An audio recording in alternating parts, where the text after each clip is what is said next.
अस्सलाम वालेकुम। एक शख्स को ज़मीन ने कबूल न किया। हज़रत अनस रज़ी अल्लाह ताला अन्हो से रिवायत है कि एक शख्स हज़रत सल्लल्लाहु ताला अलैहि वसल्लम का कातिब था।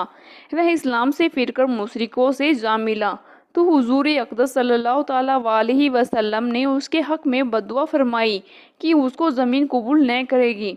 इसके बाद जब वह मर गया तो हज़रत अबू तलहा रज़ी अल्लाह ताला अन्हु उस कब्र की तरफ तशरीफ़ ले गए तो उसे कब्र से बाहर पड़ा हुआ पाया।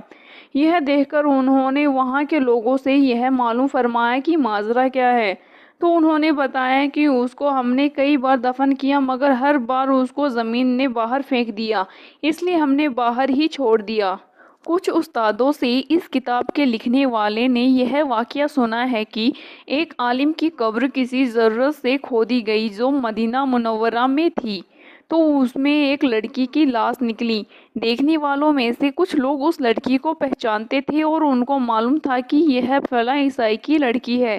चुनांचे उन्होंने वहां पहुंचकर उसके माँ बाप से उसका हाल पूछा और कब्र मालूम की, तो उन्होंने कब्र भी बताई और यह भी फरमाया कि दिल से मुसलमान थी और मदीना मुनव्वरा में मरने की ख्वाहिश रखती थी।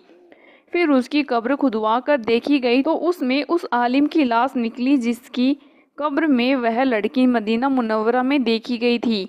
फिर उस आलिम की बीवी से उनका अमल मालूम किया तो उसने बताया कि वह बड़े नेक आदमी थे।